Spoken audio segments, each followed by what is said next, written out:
Umrah bareng ANB, beribadah dengan ilmu. Assalamualaikum warahmatullahi wabarakatuh. Innal hamdalillah nahmaduhu wa nasta'inuhu wa nastaghfiruh wa na'udzu billahi min shururi anfusina wa sayyiati a'malina. May yahdihillahu fala mudilla lahu wa may yudlil fala hadiya lahu. Wa ashhadu an la ilaha illallah wahdahu la syarika lahu. Wa ashhadu anna Muhammadan abduhu wa rasuluh. Ya ayyuhalladzina amanu taqullaha haqqa tuqatih wa la tamutunna illa wa antum muslimun. Ya ayyuhan nasu taqu rabbakumul ladzi khalaqakum min nafsin wahidah wa khalaqa minha zawjaha wa batha minhuma rijalan katsiran wa nisaa'a wattaqullaha alladzi tasaaluna bihi wal arham innallaha kana 'alaikum raqiba. Ya ayyuhalladzina amanu taqullaha wa qulu qawlan sadida yuslih lakum a'malakum wa yaghfir lakum dhunubakum wa man yuti'illaha wa rasulahu faqad faza fawzan 'azima. Amma ba'du fa inna asdaqal hadithi kitabullah wa khairal huda huda nabiyyina Muhammadin sallallahu alaihi wasallam wa syarral umuri muhdatsatuha fa inna kulla muhdatsatin fid dini bid'ah wa kulla bid'atin dhalalah wa kulla dhalalatin finnar. Wa usalli wa usallim ala nabiyyina Muhammadin wa ala alihi wa sahbihi ajma'in. Hadirin jamaah Jumat yang dimuliakan Allah Subhanahu wa taala. Nabi sallallahu alaihi wasallam menyebutkan dalam hadis yang diriwayatkan oleh Bukhari dan Muslim dari sahabat Abdullah bin Mas'ud radhiyallahu anhu, Rasulullah sallallahu alaihi wasallam bersabda, ada di antara manusia yang dia berusaha untuk memilih sikap yang jujur, lalu Allah Subhanahu wa taala mencatat dirinya menjadi orang yang jujur. Sebaliknya ada di antara manusia yang selalu memilih sikap berbohong, sampai Allah Subhanahu wa taala catat dirinya sebagai pembohong. Rasulullah sallallahu alaihi wasallam bersabda, "Alaikum bis-sidqi, fa inna as-sidqa yahdi ilal birr, wa innal birra yahdi ilal jannah, wa la yazalu ar-rajulu yasduq wa yataharra as-sidqa hatta yuktaba 'indallahi siddiqan." Jadilah orang yang selalu komitmen dengan kejujuran dan selalu memilih untuk jujur, karena sesungguhnya kejujuran itu akan mengantarkan kepada kebaikan dan kebaikan mengantarkan ke surga. Ada sebagian di antara manusia yang dia selalu bersikap jujur dan memilih untuk jujur sampai Allah Subhanahu wa taala mencatat dirinya sebagai orang yang jujur. Kemudian Nabi sallallahu alaihi wasallam berikan peringatan, "Iyyakum wal kadzib, fa innal kadziba yahdi ilal fujur, wa innal fujura yahdi ilan nar." Hati-hatilah dengan kedustaan. Sesungguhnya dusta itu mengantarkan kepada tindakan durhaka, dan orang yang durhaka pasti akan mengantarkannya kepada neraka. Wala yazalur rajulu yakdzib wa yataharral kadzib hatta yuktaba 'indallahi kadzaban.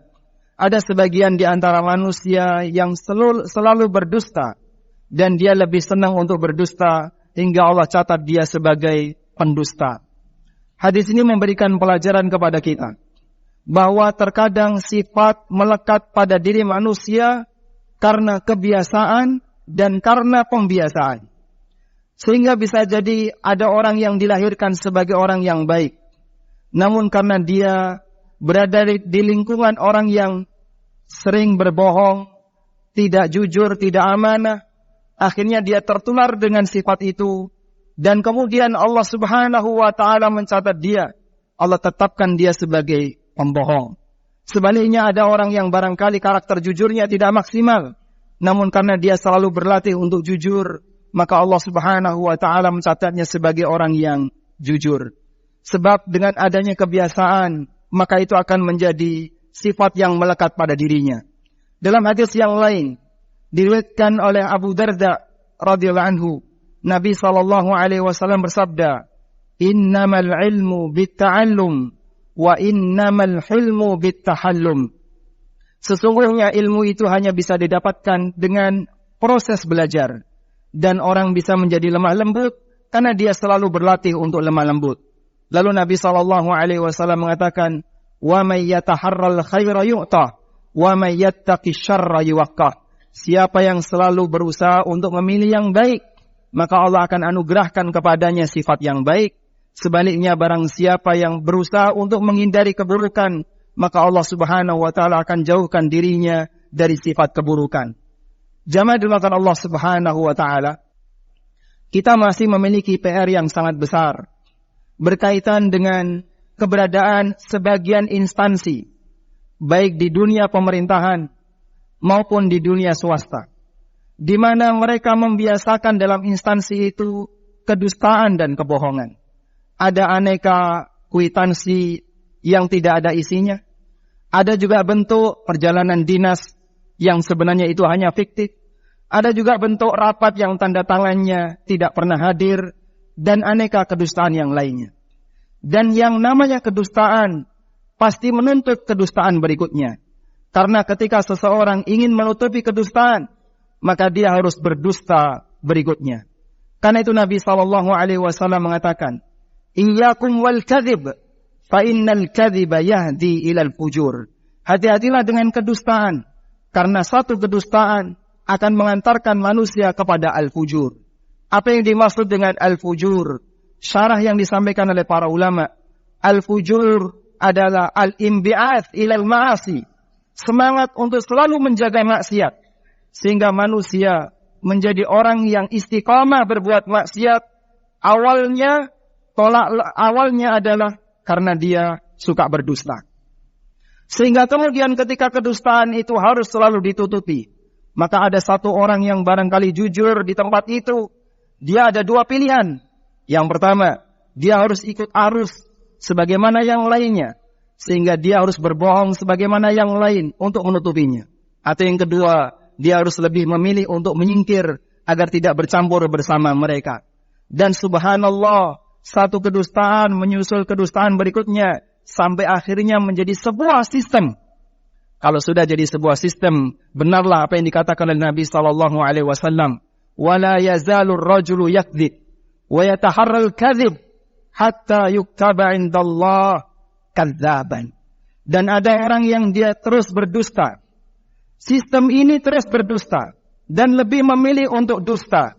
Sehingga dari satu generasi ke generasi berikutnya, selalu kebiasaan itu isinya berdusta. Junior diajari oleh seniornya untuk berdusta.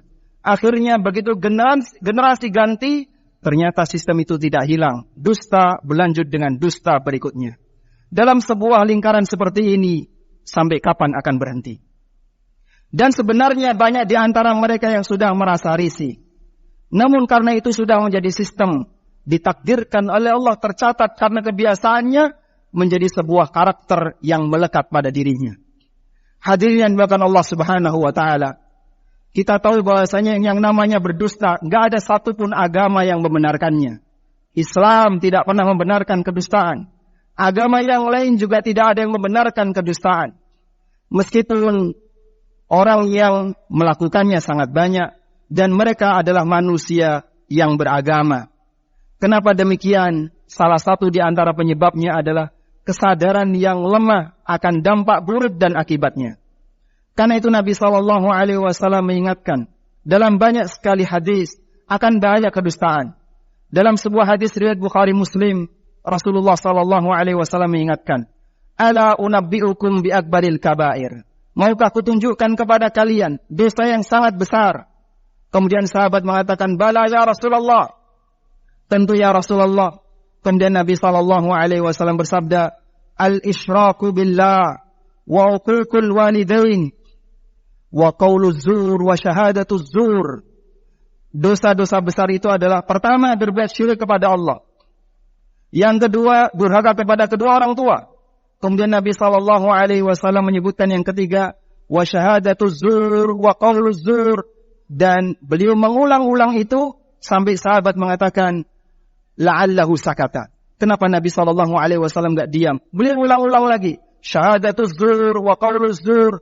Persaksian dusta, ucapan dusta, tanda tangan dusta, ada laporan dusta, perjalanan fiktif, dan aneka kebohongan yang terjadi di dalamnya. Jamaah dimuliakan Allah Subhanahu wa taala, dosa ini disebutkan oleh Nabi SAW dalam deretan dosa-dosa besar sebelumnya. Berbuat syirik kepada Allah. Dan yang kedua, durhaka kepada kedua orang tua. Dan lingkaran itu menyeluruh. Sehingga kadang ada sebuah perusahaan swasta. Dia kalau ingin menang tender, maka harus main kedustaan. Ada sebuah toko, kalau dia ingin mendapatkan pelanggan dari instansi tertentu, dia harus siap menyediakan kwitansi kosong. Bahkan sampai unit yang terkecil dalam lingkungan masyarakat, hubungan antara masyarakat dengan ketua RT-nya untuk minta tanda tangan, kadang seperti itu. Dan ketika itu sudah menjadi kebiasaan bersama di sebuah masyarakat, maka itu akan menjadi sifat yang melekat secara keseluruhan. Perubahan dimulai dari kita semuanya. Dan ketika ini dibiarkan terus-menerus, sampai kapan ini akan berhenti? Jamaah dimuliakan Allah Subhanahu wa taala. Agama apapun tidak ada yang mengajarkan untuk berdusta. Kita diajarkan untuk bersikap jujur, dan Islam mengajarkan untuk itu. Maka kita sangat yakin bahwa ajaran agama Islam ketika disampaikan di tengah masyarakat tidak akan mungkin merugikan instansi manapun, baik instansi swasta apalagi milik negara. Karena Islam mengajarkan kepada penganutnya untuk berbuat baik, dan Islam mengajarkan penganutnya untuk selalu bersikap jujur. Kita memohon kepada Allah, semoga Allah memperbaiki hati seluruh kaum muslimin, dan mereka memiliki rasa takut terhadap akhirat, sehingga dia sadar akan dampak buruk dari setiap kedustaan yang dia lakukan. Sebab hidup tidak sekali, ada kehidupan yang kedua. Di kehidupan yang kedua itu, kata Ali bin Abi Thalib, fi hisabun wala amal, isinya hanya hisab dan tidak ada amal. Demikian sebagai khutbah yang pertama. Aqulu qawli hadza wa astaghfirullah.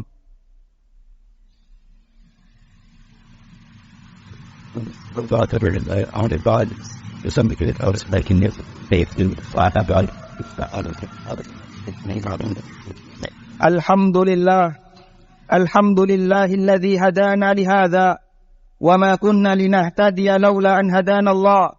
Laqad jaa rusulu rabbina bil haqq wa nudu an tilkumul jannatu urithumuha bima kuntum ta'malun. Wa asyhadu an la ilaha illallah wahdahu la syarika lah wa asyhadu anna Muhammadan abduhu wa rasuluh. Ya ayyuhalladzina amanu taqullaha wa kunu ma'as sadiqin. Jamaah dimuliakan Allah Subhanahu wa taala. Di antara bahaya yang lain yang tidak kalah penting untuk kita ingatkan adalah kebiasaan memberikan sogok dan riswah. Semua bentuk sogok, perlu kita ingat jamaah, adalah laknat. Dalam sebuah hadis dari sahabat Abdullah bin Amr bin As radhiyallahu anhuma, beliau mengatakan, la'ana Rasulullah sallallahu alaihi wasallam ar-rashi wal murtashi. Rasulullah sallallahu alaihi wasallam melaknat orang yang memberikan sogok dan yang menerima sogok.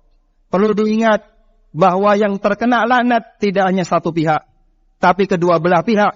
Sehingga yang memberikan sogok, yang memberikan suap maupun yang menerima suap, dua-duanya dilaknat oleh Rasulullah sallallahu alaihi wasallam. Siapapun muslim yang mencintai Nabi sallallahu alaihi wasallam, tentu dia sangat berharap bisa ketemu Rasulullah sallallahu alaihi wasallam. Dan beliau sallallahu alaihi wasallam menjanjikan dalam hadis riwayat Muslim dari sahabat Abu Hurairah radhiyallahu anhu, beliau mengatakan, wa ana faratukum alal haud. Aku tunggu kalian di telaga. Sehingga siapapun di antara umat beliau akan bisa menemui Rasulullah sallallahu alaihi wasallam kelak di yaumil akhir. Namun bayangkan, apabila ada sebagian di antara manusia yang ingin ketemu Nabi sallallahu alaihi wasallam, tapi Nabi sallallahu alaihi wasallam mengutuknya, Nabi sallallahu alaihi wasallam melaknatnya, apa yang bisa Anda bayangkan? Dalam posisi ketika dia ingin ketemu dan ingin dekat dengan Nabi sallallahu alaihi wasallam, tapi Rasulullah sallallahu alaihi wasallam mengutuk orang ini, melaknat orang ini.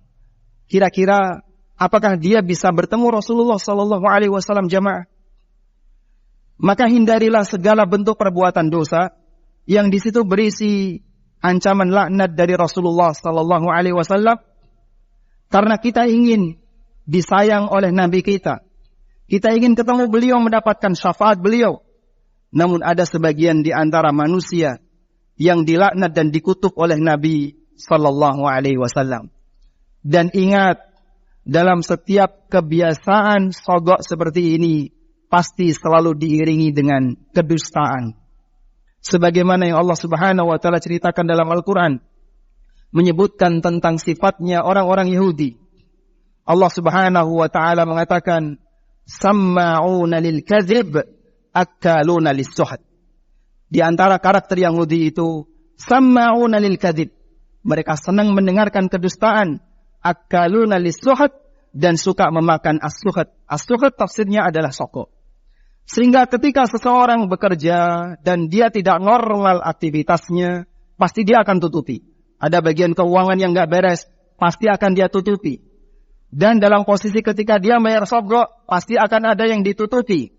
Yang namanya sogok beriringan dengan kedustaan. Dan bisa jadi dalam satu kantor semuanya tahu, tapi semuanya diam.